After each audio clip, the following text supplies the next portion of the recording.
ETF index mutual funds నేర్చుకుని stock మార్కెట్లో రాణించాలనుకుంటున్నారా? వెంటనే ఈ నెంబర్కి కాల్ చేయండి.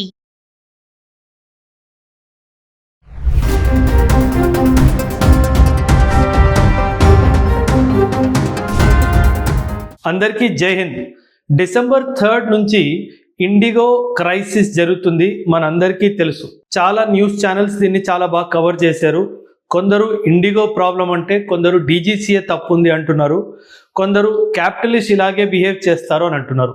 అసలు ఈ క్రైసిస్ వెనుక ఎవరిది తప్పు, దీనికి బాధితులు ఎవరు, దీనికి కారణం ఎవరు, మరెన్నో విషయాలు వివరంగా చెప్తాను, జాగ్రత్తగా వినండి. కొన్ని టెక్నికల్ టర్మ్స్ కూడా యూజ్ చేస్తాను, కానీ ఆ టెక్నికల్ టర్మ్స్ యూజ్ చేసే ముందు ఆ వర్డ్స్ని క్లియర్గా ఎక్స్ప్లెయిన్ చేస్తాను. సో ఈ టాపిక్ కవర్ చేసే ముందు మనందరికీ తెలుసు, ఈ డిసెంబర్ 3 నుంచి మనకి ఒక పెద్ద ప్రాబ్లం వచ్చింది. ఈ ప్రాబ్లం రావడానికి ముఖ్యమైన కారణం ఏంటంటే DGCA, director general of civil aviation. అంటే ఇది ఒక గవర్నమెంట్ బాడీ. మన సివిల్ ఎయిర్ క్రాఫ్ట్స్ ఎలాగైతే ఫ్లై చేయాలో వీటికన్నిటికీ గైడ్ లైన్స్ ఇచ్చేది DGCA. దీన్ని director general of civil aviation అంటారు. 2024లో మన దేశము ఈ 2024లో యాక్ట్ తీసుకొచ్చింది కదా, ఆ యాక్ట్ పేరు భారతీయ వాయుయాన్ అధినియం 2024. యాక్ట్ పేరేంటి? భారతీయ వాయుయాన్ అధినియం 2024. ఈ యాక్ట్ ప్రకారంగా కొన్ని రూల్స్ని మాడిఫై చేసింది. యాక్చువల్లీ మనం ఈ యాక్ట్ చూసుకుంటే భారతీయ వాయుయాన్ అధినియం ఇంతకుముందు ఎయిర్ క్రాఫ్ట్ యాక్ట్ అని ఉండేది మనకి. ఇంతకుముందు ఎయిర్ క్రాఫ్ట్ యాక్ట్ 1934లో పాస్ చేయబడింది. దాన్ని మనం 2024లో రీప్లేస్ చేసాం. ఈ ఎయిర్ క్రాఫ్ట్ యాక్ట్ ఏదైతే మనం 2024లో రీప్లేస్ చేసామో ఇందులో కొన్ని మోడిఫికేషన్స్ మనం చేసాం. కానీ ఈ మోడిఫికేషన్స్ చేయవలసిన అవసరం ఎక్కడొచ్చిందంటే ఇంకొక సంస్థ ఇంటర్నేషనల్ లెవెల్లో ఉంది. దీని పేరు ఇంటర్నేషనల్ సివిల్ ఏవియేషన్ ఆర్గనైజేషన్. ఇది 1944లో ఒక కన్వెన్షన్ సైన్ అయిందనమాట. దాని పేరు షికాగో కన్వెన్షన్ అనమాట. ఈ కన్వెన్షన్ ఆధారంగా 1947లో ఈ ICAO అనే సంస్థ ఫామ్ అయింది. విశ్వవ్యాప్తంగా ఏ ఫ్లైట్స్ ఎలా ఫ్లై అవ్వాలి, పైలట్స్కి ఆ క్రూ మెంబర్స్కి ఎంత రెస్ట్ ఇవ్వాలి, ఎయిర్ క్రాఫ్ట్ మెయింటెనెన్స్ ఎలా ఉండాలి, సెక్యూరిటీ అరేంజ్మెంట్స్ ఎలా ఉండాలి, మరెన్నో విషయాలు ఎయిర్ క్రాఫ్ట్ ఇండస్ట్రీకి సంబంధించి విశ్వవ్యాప్తంగా డైరెక్షన్స్ పాస్ చేసేదే ICAO. వీళ్ళతో మనం ఇన్ఫర్మేషన్ తీసుకొని మన దేశంలో DGCA ఈ రూల్స్ని వ్యాప్తం చేస్తుంది. కానీ రీసెంట్గా 2024లో మనం ఈ యాక్ట్ పాస్ చేసినప్పుడు ICAO గైడ్ లైన్స్ ప్రకారంగా మనం క్రూకి, పైలట్కి వాళ్ళ రెస్ట్ పీరియడ్ని కొంచెం చేంజ్ చేసామన్నమాట. దాన్నే మనము FDTL అంటాము. FDTL అంటే ఏంటి అంటే FDTL అంటే ఏంటి అంటే ఫ్లైట్ డ్యూటీ టైం లిమిట్స్. ఇది చాలా ఇంపార్టెంట్ అనమాట. మనం ఫర్ ఎగ్జాంపుల్ ఒక క్రాస్ రిఫరెన్స్ తీసుకుందాం, UGC క్రాస్ రిఫరెన్స్ తీసుకుందాం. UGC ఏమంటుందంటే ఒక టీచర్ ఒక వారంలో 24 గంటలు 24 అవర్స్ క్లాస్ తీసుకోవాలి ఒక వీక్లో, ఒక వారంలో. అదేవిధంగా మన ట్రైన్ డ్రైవర్స్కి కూడా ఒక టైం లిమిట్ ఉంటుంది. ఈ టైం లిమిట్ కంటే ఎక్కువ వాళ్ళు డ్రైవింగ్ చేయడానికి వీల్లేదన్నమాట. ఎందుకంటే ఈ ఫ్లైట్ కానీ ఈ ట్రైన్ పైలట్స్కి కానీ చాలా ఫటీగ్ ఉంటుంది. ఫటీగ్ అంటే అలసట అనమాట. సో వీళ్ళు చాలా మందిని వాళ్ళ ట్రైన్లో కానీ ఫ్లైట్లో క్యారీ చేస్తారు కదా. ఈ క్రూ మెంబర్స్కి ఫటీగ్ మనం దృష్టిలో పెట్టకుండా వాళ్ళ గంటల తరబడి మీరు ఫ్లై చేయండి, మీరు ట్రైన్ని నడపండి అని ఇచ్చేస్తే ఈ ఫటీగ్ వల్ల యాక్సిడెంట్స్ అయ్యే అవకాశం ఉంటుంది. సో ఈ యాక్సిడెంట్స్ అన్నిటినీ అవాయిడ్ చేయడానికి FDTL అని డైరెక్షన్స్ ఇస్తారు. దీన్ని ఫ్లైట్ డ్యూటీ టైం లిమిట్స్ అంటారు. సో లాస్ట్ ఇయర్ 2024లో మన ప్రభుత్వము DGCA ద్వారా న్యూ FDTL టైం లిమిట్స్ని అందరికీ ఇచ్చింది. అందరికీ అంటే డొమెస్టిక్ ఎయిర్లైన్స్లో అందరికీ ఇచ్చింది. అందులో భాగంగా ఇండిగోకి ఇవ్వడం జరిగింది, ఎయిర్ ఇండియాకి కూడా ఇవ్వడం జరిగింది, స్పైస్ జెట్కి కూడా ఇవ్వడం జరిగింది, అదేవిధంగా ఆకాశ ఎయిర్కి కూడా ఇవ్వడం జరిగింది. అయితే మనం ఒక విషయం అర్థం చేసుకోవాల్సింది ఏంటంటే 2024లోనే ఇష్యూ చేసిన ఈ గైడ్ లైన్స్ని ఒకవైపు ఎయిర్ ఇండియా, స్పైస్ జెట్, ఆకాశ ఎయిర్ వీళ్ళు ముగ్గురు సాటిస్ఫై చేసి ఇంప్లిమెంట్ చేయడం స్టార్ట్ చేశారు. కానీ ఇండిగో మాత్రము ఇందులో విఫలమైంది. అంటే మేము ఈ రూల్స్ని ఇంకా పాటించలేము, మాకు వర్క్ లోడ్ ఎక్కువ ఉంది, మాకు ఇంకా టైం కావాలి, ఇంకా గడువు కావాలి అని చెప్పి గవర్నమెంట్తో రిక్వెస్ట్ చేస్తూ ఈ డెడ్ లైన్స్ని ఎక్స్టెండ్ చేస్తూ ఉన్నారన్నమాట. ఈ డెడ్ లైన్స్ని కంటిన్యూస్గా ఎక్స్టెండ్ చేయడం జరిగింది. ఫైనల్గా 1 నవంబర్ రోజు డీజీసీఏ ఇండిగోకి చెప్పేసింది, నీకు నెల రోజులు మాత్రమే టైం ఇస్తాను, ఈ నెల రోజుల్లో నువ్వు చేయకపోతే మాత్రం నీ ఆపరేషన్స్ అన్నిటినీ నేను ఆపేస్తాను అని అంటున్నాను అని ఒక డైరెక్షన్ ఇవ్వడం జరిగింది. ఎవరికి? ఇండిగోకి. కానీ 1 డిసెంబర్ వచ్చేసింది, కానీ ఇండిగో ఈ రివైజ్డ్ ఎఫ్డిటిఎల్ ప్రకారంగా ఏం చేంజెస్ తీసుకురాలేదు. అందుకే 3వ తారీఖు రోజు 3rd డిసెంబర్ రోజు ఫైనలీ 2025 డీజీసీఏ ఇండిగోకి ఇంకా పర్మిషన్ ఇవ్వలేదు. దీంతో మొదలైంది ఇండిగో క్రైసిస్. ఇప్పుడు ఈ రివైజ్డ్ ఎఫ్డిటిఎల్లో ప్రభుత్వం ఏం చెప్పిందంటే, ఒక పైలట్ ఒక వారంలో ఇన్ ఎ వీక్ 35 గంటల కన్నా ఎక్కువ ఫ్లయింగ్ చేయడానికి వీల్లేదు అని చెప్పేసి. 35 గంటల కన్నా ఎక్కువ చేయడానికి వీల్లేదు. దీన్ని మనం మంత్లీ పరంగా చూసుకుంటే మ్యాక్సిమం 100 to 125 అవర్స్ అన్నమాట. దీనికన్నా ఎక్కువ ఫ్లై చేయడానికి నేను అనుమతి ఇవ్వను ఒక పైలట్కి అని చెప్పేసింది. ఇప్పుడు ఏమైంది, ఇంతకు ముందు ఎక్కువ గంటలు పర్మిషన్ ఉండేది, అప్రాక్సిమేట్ 48 to 50 అవర్స్ ఉండేది. దానివల్ల ఏమైపోయింది, ఇండిగో కంపెనీ ఒక పైలట్కి ఇచ్చే పని తగ్గిపోయింది. దానివల్ల ఎయిర్ క్రాఫ్ట్స్ చాలా ఉన్నాయి. మీకు ఇంకో విషయం చెప్పాలి. ఈ విషయం ఏంటంటే, మన డొమెస్టిక్ మార్కెట్లో అండ్ ఇంటర్నేషనల్ మార్కెట్లో ఈ రెండు కలుపుకుంటే ఇండిగో మార్కెట్ షేర్ వచ్చేసి ఆల్మోస్ట్ 65% ఆఫ్ ది మార్కెట్ ఇండిగోదే. అంటే 65% డొమెస్టిక్ అండ్ ఇంటర్నేషనల్ ఫ్లైట్స్ ఏవైతే ఇండియాలో ఆపరేట్ అవుతాయో అవన్నీ ఇండిగో ఫ్లైట్సే అయిపోతాయి. ఫర్ ఎగ్జాంపుల్, ఇండిగో దగ్గర దాదాపు 417 ఎయిర్ క్రాఫ్ట్స్ ఉన్నాయి.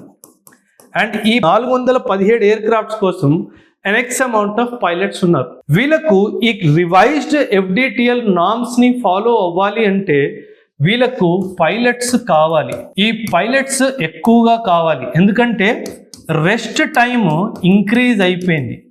ఇప్పుడు డీజీసీఏ ఏమన్నది, నువ్వు వారానికి కేవలం 35 గంటలు మాత్రమే నువ్వు ఫ్లై చేయగలుగుతావు అండ్ ఒక వారంలో కేవలం 2 నైట్ ల్యాండింగ్స్ మాత్రమే చేయగలడు ఒక పైలట్ అని చెప్పేసి చాలా స్పష్టంగా చెప్పింది.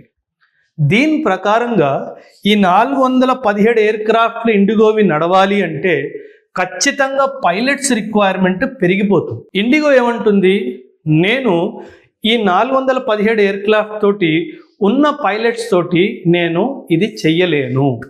ఎందుకంటే ఎవ్రీడే ఆల్మోస్ట్ 2200 ఫ్లైట్స్ ఇండిగోవి నడుస్తాయి ఇండియాలో. అంటే దాదాపు ఒక్కొక్క ఎయిర్ క్రాఫ్ట్ 5 సార్లు ల్యాండ్ అండ్ టేక్ ఆఫ్ అవుతుంది. 417 ఎయిర్ క్రాఫ్ట్స్ ఉన్నాయి అండ్ 2200 ఫ్లైట్స్ ఎవ్రీడే అవుతున్నాయంటే అప్రాక్సిమేట్లీ 5 సార్లు ఒక air craft take off and land అవుతుంది ఒక్క రోజులో. అంటే దాన్ని బట్టి నా దగ్గర పైలట్స్ ఉన్నారు, కానీ మీరు నా సమయం తగ్గించేస్తే మాత్రం నా దగ్గర పైలట్స్ లేరు అని అంటుంది.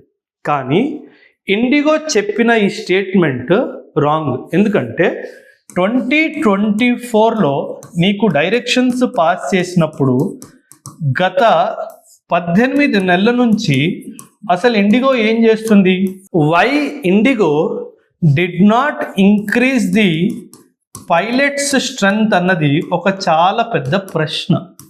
కానీ దీని ప్రశ్న వెనుకనే చాలా ఇష్యూస్ కూడా ఉన్నాయి. ఫర్ ఎగ్జాంపుల్, ఒక అంచనా ప్రకారం ఏవియేషన్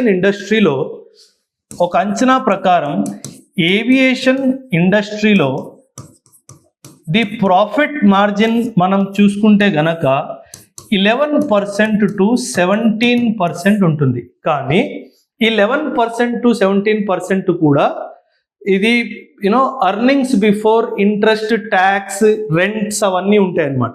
అంటే ఈ పర్సంటేజ్లో ఇంకా ఇంట్రెస్ట్, ట్యాక్స్లు అవన్నీ తీయాలి. అంటే దాదాపు మేబీ అరౌండ్ 7 to 9% మాత్రమే నాకు ప్రాఫిట్ మార్జిన్ ఉంది అని చెప్పడం జరిగింది ఇండిగో ద్వారా. నేను ఇప్పుడు పైలట్స్ని ఎక్కువ మందిని పెట్టుకుంటే ఇది కూడా నాకు తగ్గిపోతుంది. ఎందుకంటే పైలట్స్ మనం యావరేజ్గా చూసుకుంటే ఒక కొత్త పైలట్ మనం తీసుకుంటే 1.5 to 3 lakhs వరకు జీతం ఉంటుంది. అదే ఒక ఎక్స్పీరియన్స్డ్ పైలట్ మనం తీసుకుంటే మాత్రము 7 lakhs to 12 lakhs per month వాళ్ళ శాలరీ ఉంటుంది. సో ఒకవేళ నేను ఎక్కువ పైలట్స్ తీసుకొని నడిపితే ఖచ్చితంగా నా యొక్క ఈ ప్రాఫిట్ మార్జిన్ తగ్గిపోతుంది అని చెప్పడం జరిగింది. మనందరికీ తెలుసు రీసెంట్గా జెట్ ఎయిర్వేస్ కూడా ఎలా పడిపోయింది, ఎలా మూతపడిపోయిందో. ఎన్నోసార్లు 2018లో జరిగింది.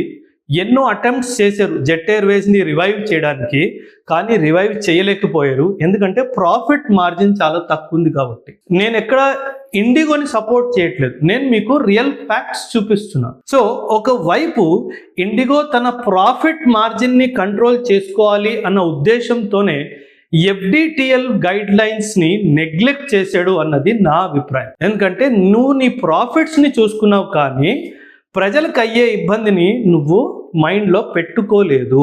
ఇది ఒక డైమెన్షన్. రెండోది ఏంటంటే కొన్ని తప్పులు ఇండిగో అవాయిడ్ చేయగలదు కానీ చెయ్యలేదు కావాలని. ఒక విధంగా చెప్పాలి అంటే డైరెక్ట్గా గవర్నమెంట్ మీద ప్రెషర్ పెట్టడానికి ట్రై చేసిందని కూడా మనం చెప్పుకోవచ్చు. ఒకవేళ ఫర్ ఎగ్జాంపుల్ నేను నా పర్సనల్ ఎక్స్పీరియన్సే చెప్తాను. 5th of December రోజు 5th of December 2025 రోజు నేను కేరళకి బయలుదేరాలి. నాతో పాటు ఇంకా 20 మంది ఉన్నారు. 5th of April రోజు 11:15కి నా ఫ్లైట్ ఉందన్నమాట. 11:15 AM నా flight Hyderabad to Bengaluru and Bengaluru to Kochi నేను వెళ్ళాలి. This was my flight schedule. నేను ఎయిర్పోర్ట్లో కూర్చున్నప్పుడు, నేను బోర్డింగ్ గేట్ ముందు కూర్చున్నప్పుడు 10:50కి నాకు మెసేజ్ వస్తుంది that my flight has been cancelled అని చెప్పేసి. నా ప్రశ్న ఇండిగోకి ఏంటంటే, నా ఫ్లైట్ క్యాన్సిల్ చేయాలి అని నువ్వు ముందే డిసైడ్ చేసుకున్నప్పుడు, నేను ఇంట్లో ఉన్నప్పుడు మార్నింగ్ 8 o'clock కానీ 7 o'clock కానీ నాకు ఈ మెసేజ్ ఎందుకు రాలేదు? లేదా ఓవర్ నైట్ నాకు 4th రోజు రాత్రే నువ్వు చెప్పలేదు. నువ్వు చెప్పుంటే నేను ఎయిర్పోర్ట్కే వచ్చేవాడిని కాదు. అంటే నేను పర్ పర్సన్ ఆల్మోస్ట్ 800 to 1000 రూపాయలు ఖర్చు పెట్టుకొని నేను ఎయిర్పోర్ట్కి వచ్చాను. ఎయిర్పోర్ట్కి వచ్చిన తర్వాత ఎయిర్పోర్ట్లో ఎంట్రీ కూడా తీసుకున్నాను. ఇక్కడ ఎంత పెద్ద క్యాపిటలిస్ట్ గేమ్ జరుగుతుందో మీరు చూడండి. ఇప్పుడు ఇండిగో ఒకవేళ 1 night బిఫోర్ నాకు చెప్పేసింది అనుకోండి, 1 night బిఫోర్ నాకు చెప్పేసింది అనుకోండి that your aircraft has been cancelled అని చెప్పేసి, అలాంటప్పుడు ఎయిర్పోర్ట్లో ఫుట్ఫాల్ తగ్గిపోతుంది. ఎయిర్పోర్ట్లో ఏం జరుగుతుంది? ఫుట్ఫాల్ తగ్గిపోతుంది. దీనివల్ల ఎయిర్పోర్ట్ ఆపరేటర్కి కూడా నష్టం వస్తుంది. ఎందుకంటే మీరు మీ టికెట్ చూసుకుంటే గనక, నేను హైదరాబాద్ ఎగ్జాంపుల్ ఇస్తాను. మనము హైదరాబాద్ ఎయిర్పోర్ట్ చూసుకుంటే గనక హైదరాబాద్లో యూడిఎఫ్ అంటే యూజర్ డెవలప్మెంట్ ఫీ. అంటే మన టికెట్లో ఈ యూజర్ డెవలప్మెంట్ ఫీ కూడా ఉంటుంది. మనం హైదరాబాద్లో డొమెస్టిక్ ఫ్లైట్ తీసుకుంటున్నాము అంటే హైదరాబాద్ ఎయిర్పోర్ట్లో మనం పే చేసేది 430 రూపాయలు. అంటే ప్రతి టికెట్ వెనక 430 రూపాయలు నేను హైదరాబాద్ ఎయిర్పోర్ట్కి కూడా పే చేస్తున్నాను. ఇదే నేను ఢిల్లీ ఎయిర్పోర్ట్ చూసుకుంటే ఈ ఫీజు కేవలం 129 రూపాయలు మాత్రమే. చూడండి ఎంత తేడా ఉందో.